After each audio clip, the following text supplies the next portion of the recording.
Today we're at the corner of Northwest 23rd and Walker, the future home of the Rise.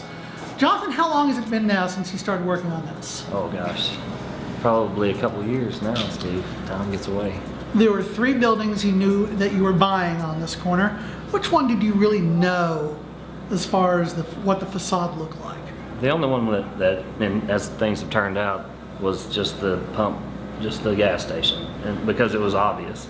Everything else has been an evolution. So let's talk about, first of all, we had quite the surprise at Pizzeria Gusto. Remind readers about what we found there.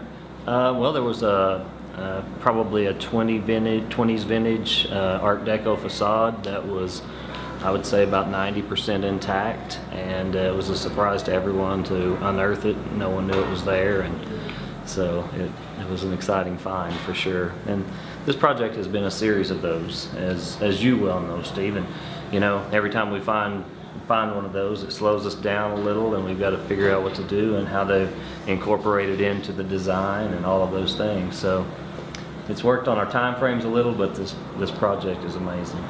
Talk about the latest surprise you've uncovered and what you're about to unveil to the community.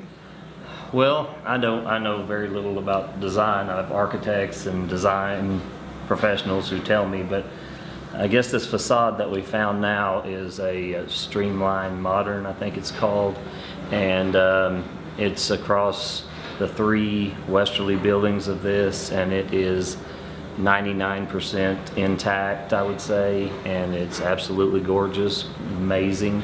And when we knew that there were some bones there, we didn't know what.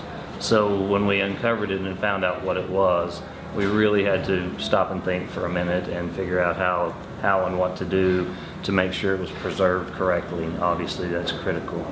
And talk about the material that was used in this original facade and how affordable would it be to do that in this era? Oh, there's no way. It's cut granite. It's chunks of cut granite, and the suspended awning is still there, and it's just it's insanely beautiful. And to replicate that, there's just no way not to make a project economically feasible. Just couldn't happen. So what does this mean for the overall look of the Rise? Talk about the authenticity of the design and what it adds back to Uptown.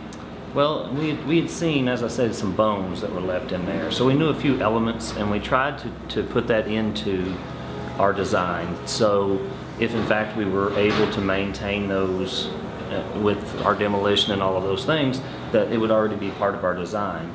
What we didn't know is the extent that it was there, and a few elements of it that were just overwhelming. But all in all, it hasn't changed that much, but instead of being new modern products, it's going to be a 1940s vintage facade, which is just amazing.